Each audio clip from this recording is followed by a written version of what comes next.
Breaking Through by Brenda Smith, Chapter 3, Vocabulary.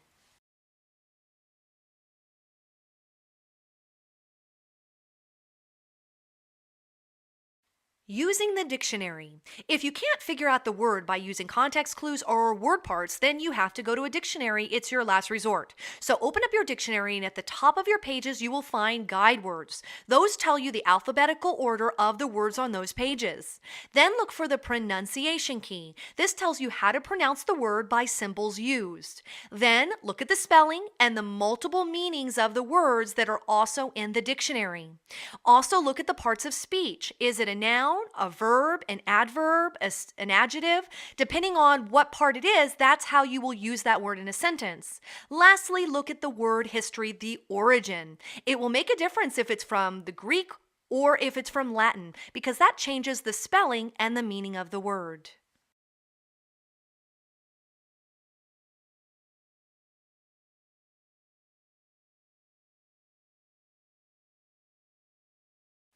Word origins or etymology. There are actually those that study etymology for a living, and that is where do words begin? How do they have a story? And what are their origins? If you go to etymology.com, you can put in a word and it will tell you the background story of that word. This is an interesting way to remember new words. For example, the word moccasin comes from the Algonquin Indian word for shoe. Shampoo comes from the Hindi word meaning to press. We study etymology to make it easier to remember new words.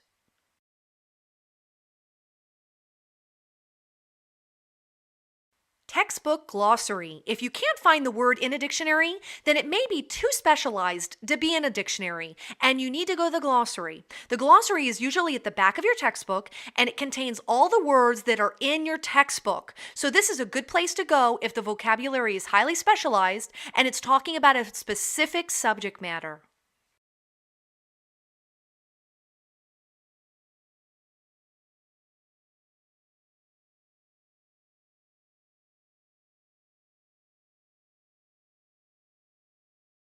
Thesaurus. A thesaurus is a book that contains synonyms and antonyms of a word. Synonyms are the same or nearly the same, and an antonym is the opposite to the word. This is a great way to spice up your reading and writing and help you add new words into your vocabulary. You can find a thesaurus often in a dictionary, or you can buy it separately.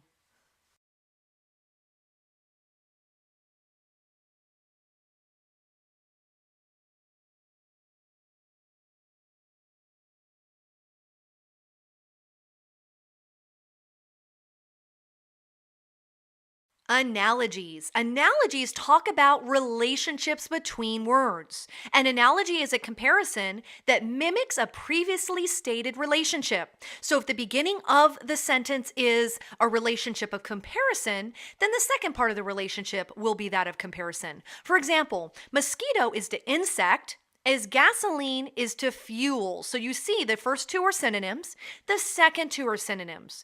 Walking is to running, as cool is to frozen. The first two are verbs and the second two are verbs. It explains relationships.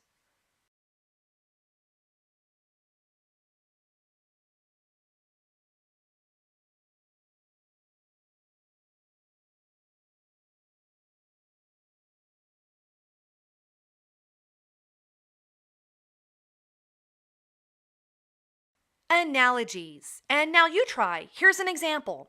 Apple is to fruit as potato is to, think about the relationship, apple and fruit, potato and the explanation. Since an apple is a member of the fruit group, the relationship is one part to a larger whole. Solve the analogy by establishing a similar relationship for a potato. A potato is a vegetable, just as an apple is a fruit.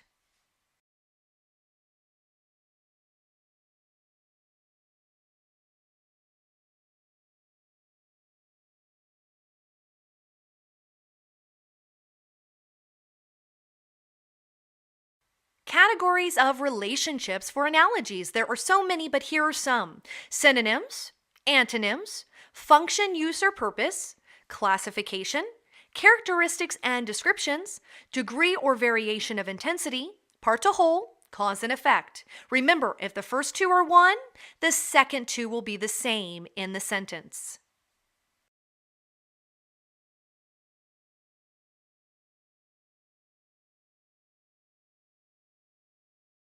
Easily confused words. They're called easily confused because many people confuse them. For example, principal is usually someone who rules, and that's PLE.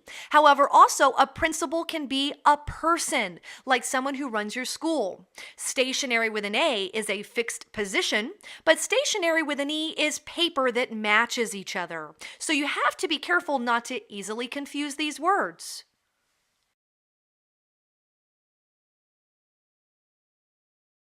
Enriching your vocabulary. How do you enrich your vocabulary besides reading?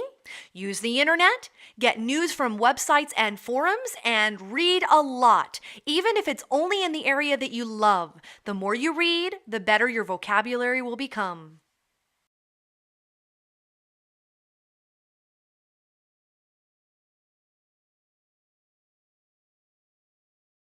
Summary points. How many words does the average college student recognize? Well, they recognize about 70,000, but they only use about 15,000. How do context clues assist in unlocking word meaning? Well, it assists you by giving you the clues and the context of the words around the word you don't understand. What should you include on a concept card? Well, you write the word on one side, and on the other side is the definition. So you can flip through the cards and figure out your vocabulary.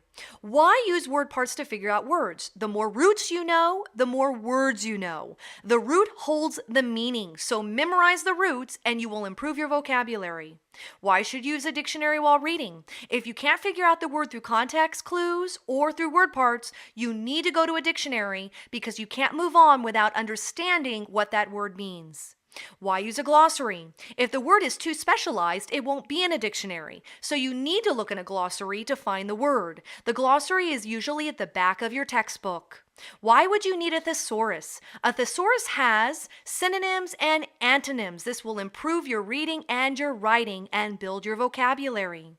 What is the key to solving an analogy? Remember, it's all about the relationship. If you know the relationship between the first two words, you will know the relationship between the second two words.